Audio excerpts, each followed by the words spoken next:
प्रिय छात्र, कक्षा 10 NCERT प्रकाशन की जो गणित की किताब है उसमें अभ्यास 3 जिसका नाम है दो चर वाले रैखिक समीकरण युग्म, प्रश्नावली 2.3, प्रश्न संख्या 6। ठीक है, देखिए इस प्रश्नावली का प्रश्न नंबर 6 है। इसके बाद जो है प्रश्न संख्या 7 रहेगा।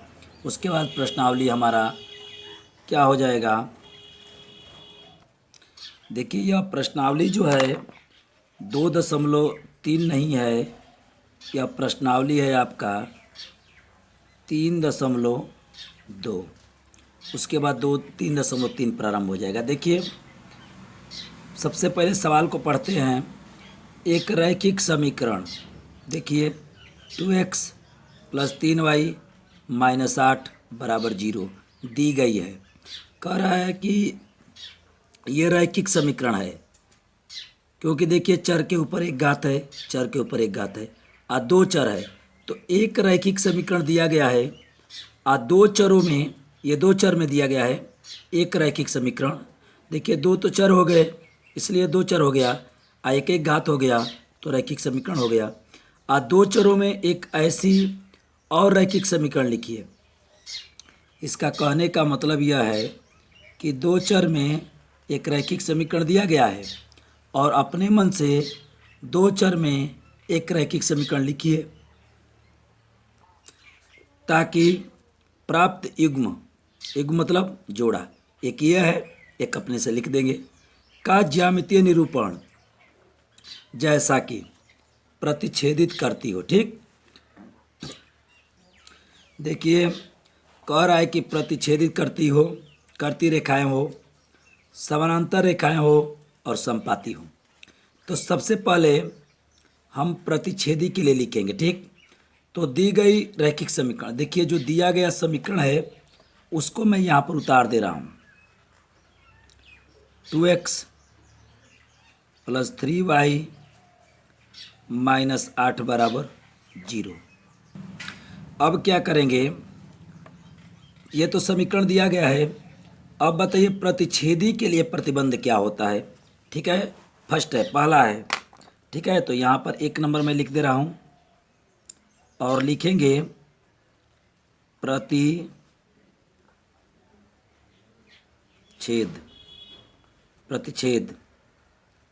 करती रेखाएं का प्रतिबंध। ठीक है, प्रतिच्छेदी करती रेखाएं का प्रतिबंध लिखना है।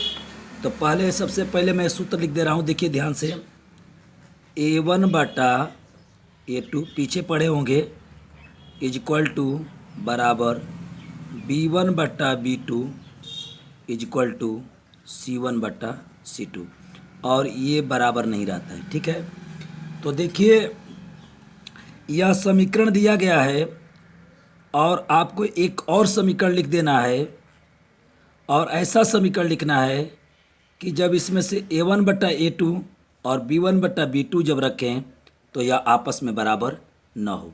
तो देखिए हम कुछ नहीं करेंगे, ये जो समीकरण दिया गया है ना, देखिए हम कुछ भी लिख सकते हैं। ऐसा लिखेंगे कि जब यह A1 होगा, आज जो लिखेंगे वो A2 होगा, ये B1 है और एक समीकरण लिखेंगे तो B2 होगा, और दोनों को जब अनुपात में रखेंगे तो वह आपस में बराबर ना हो। तो देखिए यहाँ पर लिख रहे हैं, ध्यान समझिएगा।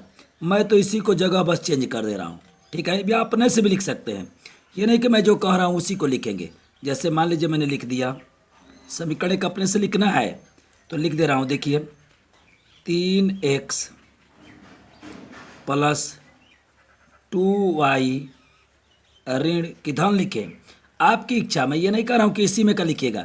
देखिए जब कोई समीकरण दिया गया हो और प्रतिच्छेदित करती रेखाएं का प्रतिबंध कहे तो आप एक अदर ऐसा समीकरण लिखेंगे। जैसे देखिए A1 हो गया और यह क्या हो गया A2 जो मैंने लिखा, तो इसको रखेंगे तो ऐसे हो जाएगा 2/3 हो जाएगा बराबर।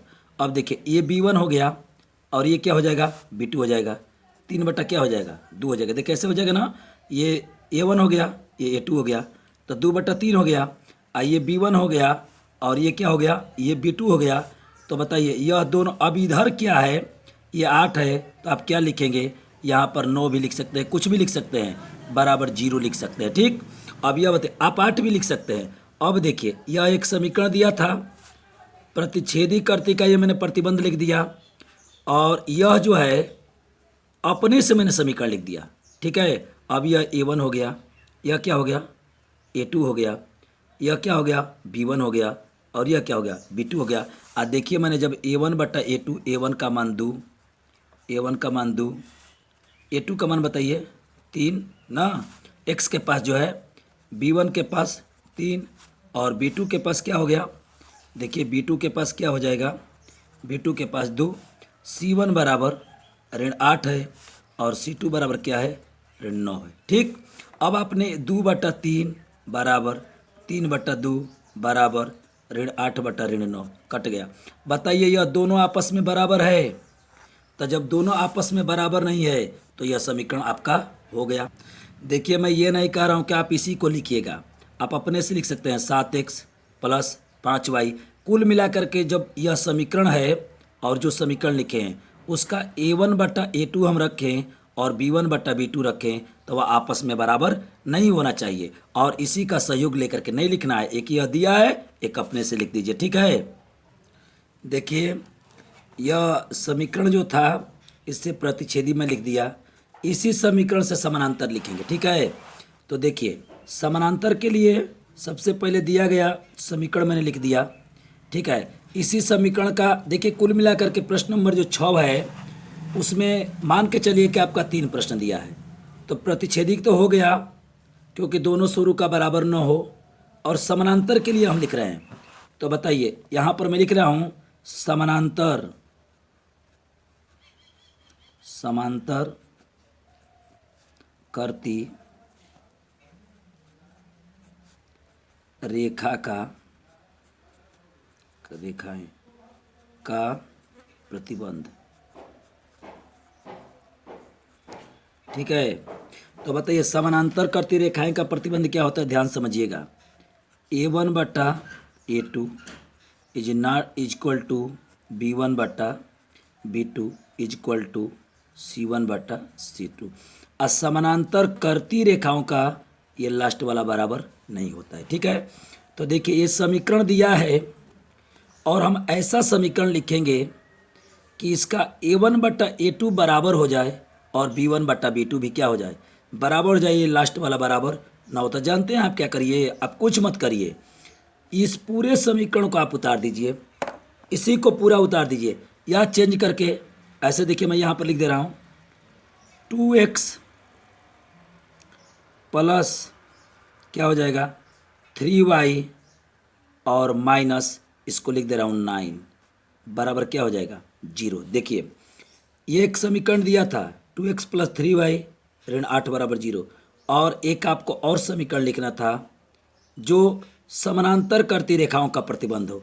तो सबसे पहले हम ये जानेंगे समानांतर का प्रतिबंध होता है A1/A2 B1/B2 is not equal to C1/C2।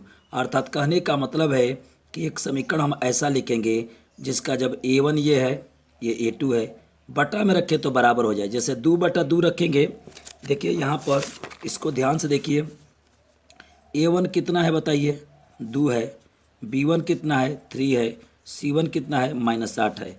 इसमें देखिए A2 कितना है 2 है, B2 कितना है 3 है और C2 कितना है -9 है।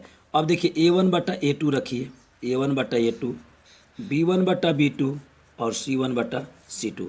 तो 2/2 रखेंगे, 3/3 रखेंगे और -8 में -9 रखेंगे, ये कट जाएगा, 1/1 हो जाएगा, ये कटेगा 1/1 हो जाएगा और ये कटेगा 8/9 हो जाएगा। तो देखिए ये लास्ट वाला बराबर नहीं आना चाहिए, तो आपका देखिए यही समीकरण हो जाएगा। ठीक है, हमें ऐसा लिखना है समानांतर के लिए, इससे आप यहाँ पर 4x भी लिख सकते हैं, यहाँ पर 6y भी लिख सकते हैं।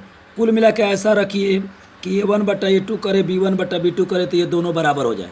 ठीक है, लेकिन ये लास्ट वाला बराबर ना हो। ठीक है, देखिए अब समपाती रेखाएं हो तो दी गई रैखिक समीकरण, देखिए यही समीकरण दिया है और उससे मैंने प्रतिच्छेद करता लिखा, उसके बाद समानांतर लिखा।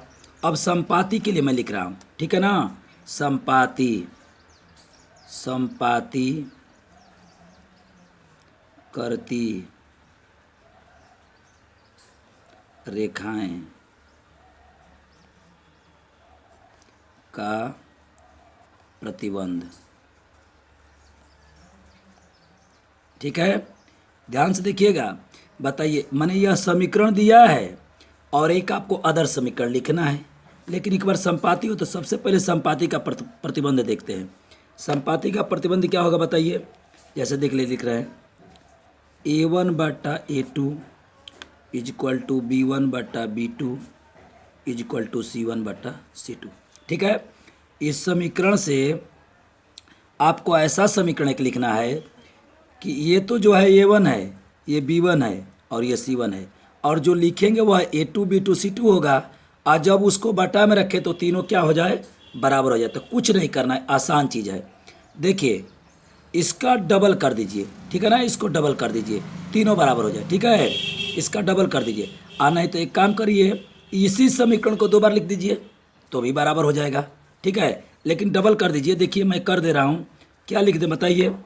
लिख दे रहा हूँ यहाँ पर, यह 2x है तो लिख दे रहा हूँ 4x प्लस क्या हो जाएगा 6y, अब माइनस 8 दूना के 16 हो जाएगा भाई, 16 बराबर 0। अब देखिए ये A1 है, ये B1 है और ये C1 है, ये A2 है, ये B2 है, ये C2 है, ठीक है। तो इसको बट्टा में रखेंगे ना तो तीनों बराबर हो गए। जैसे देखिए 2/4, 2/4 A1/A2 हो गया, ये A1 है और ये A2 है। अब देखिए 3 में क्या रखेंगे 6, 3/6 बराबर। देखिए ऋण 8 में ऋण क्या रखेंगे 16, ऋण 8/16 कटा दीजिए, 1/2 कटा दीजिए, 1/2 कटा दीजिए, 1 क्या हो जाएगा 2 हो जाएगा। तो देखिए तीनों बराबर हो गया, ठीक है। तो यह क्या हो गया, ये संपाती हो गया। अर्थात कहने का मतलब फिर से एक बार देख लीजिए अच्छे तरीके से, बहुत बढ़िया सवाल है। यह समीकरण दिया है, प्रतिच्छेदी के लिए लिखना है, समानांतर के लिए लिखना है और संपाती के लिए लिखना है। तो ये मैं नहीं कह रहा हूँ कि इसी को लिखिएगा, आप एक ऐसा समीकरण लिखिएगा कि जिसका शुरू वाला बराबर ना हो, चाहे इससे बना के लिख दीजिए तो वह प्रतिच्छेद करती हो जाएगा। यदि समानांतर कहेगा तो ये तो समीकरण प्रश्न में दिया है और मैंने क्या किया, देखिए 2x था 3y था, मैंने इसको उतार दिया, लेकिन लास्ट वाला मैंने बदल दिया ताकि C1/C2 बराबर न होने पाए। और संपाती में देखिए समीकरण दिया है, प्रश्न का है, और मैंने क्या किया, जब संपाती के लिए कहा तो यह A1 होगा, ये B1 होगा, ये C1 होगा, सबका मैंने डबल कर दिया। तो देखिए 4x प्लस 6y माइनस 8 का डबल 16 हो जाएगा बराबर 0। अब ये A1 हो गया, ये A2 हो गया, ये B1 हो गया, ये B2 हो गया, ये C1 हो गया, ये C2 हो गया, और बटा में रख के देखिए तीनों बराबर होगा। नेक्स्ट, अब अगला प्रश्नावली में अगले प्रश्न को